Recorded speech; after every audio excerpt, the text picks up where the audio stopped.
जनावरांना नेमका हिरवा चारा आणि कोरडा चारा किती द्यावा? नमस्कार शेतकरी मित्रांनो, दूध व्यवसायामध्ये दुधाच्या उत्पन्नाला सगळ्यात जास्त परिणाम करणारा कोणता घटक असेल तर तो म्हणजे जनावरांना दिला जाणारा चारा होय। ज्यानुसार आणि ज्या पद्धतीने आपण जनावरांना आहार देणार त्यानुसार त्यांच्या दुधामध्ये चढ उतार होत असतो। त्यामुळे जनावरांचा आहार हा अत्यंत महत्त्वाचा आहे। अनेक शेतकऱ्यांना दूध उत्पादकांना असा प्रश्न पडतो की नक्की एका संकरित गायी मागे किती चारा द्यायला पाहिजे, की ज्यामध्ये हिरवा चारा किती असावा, कोरडा चारा किती असावा, दोन्ही एकत्र करायला हवा की वेगवेगळा द्यायला हवा, असे अनेक प्रश्न दूध उत्पादक शेतकऱ्यांना पडतात, जेणेकरून दुधाचे प्रमाण एकसारखे राहील। याविषयी सविस्तर माहिती आज आपण पाहूयात। पण या अगोदर जर तुम्ही आपल्या चॅनलवर नवीन असताल तर चॅनलला सबस्क्राइब नक्की करा। शास्त्रीय दृष्ट्या जर पाहिले तर जनावराची जी भूक असते ती त्याच्या वजनाच्या 3 ते 3.5% इतकी असते। जर एखादी 500 किलोची गाय असेल आणि दिवसाला ती 20 लिटर इतकी दूध देत असेल तर शास्त्रीय दृष्ट्या तिला किती चारा द्यायला हवा जेणेकरून ती दररोज 20 लिटर दूध देईल? फॅट सुद्धा तितकाच असेल आणि SNF देखील तितकाच असेल।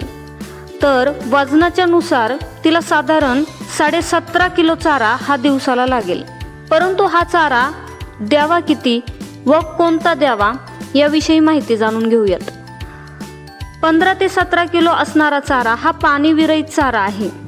त्यामध्ये पशुखाद्य देखील द्यायचे आहे।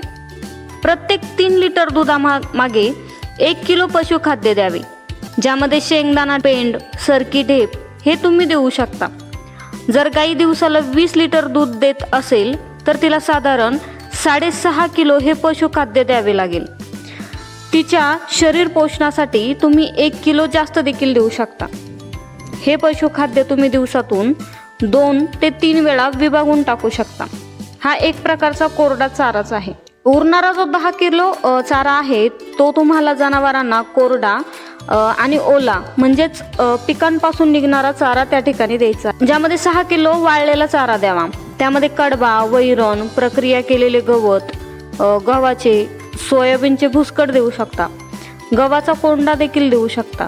मित्रांनो, ओला चारा जो असतो त्यामध्ये प्रामुख्याने 80% पाण्याचे प्रमाण असते व जर 4 किलो ओला चारा आपण वाळवला तर तो साधारण 2 किलो तयार होतो। त्यामुळे प्रामुख्याने उरलेला जो 4 किलो ओला चारा जनावरांना द्यायचा आहे तो तुम्ही साधारण 10 किलो देऊ शकता, म्हणजे तो साधारण तुम्हाला 4 किलोच्या प्रमाणामध्ये तयार होईल। याप्रमाणे तुम्ही जनावरांना त्यांच्या वजनाच्या नुसार 3.5% चारा देऊ शकता, म्हणजेच पशुखाद्य, वाळलेला चारा, ओला चारा या प्रमाणात जनावरांना चारा द्यावा।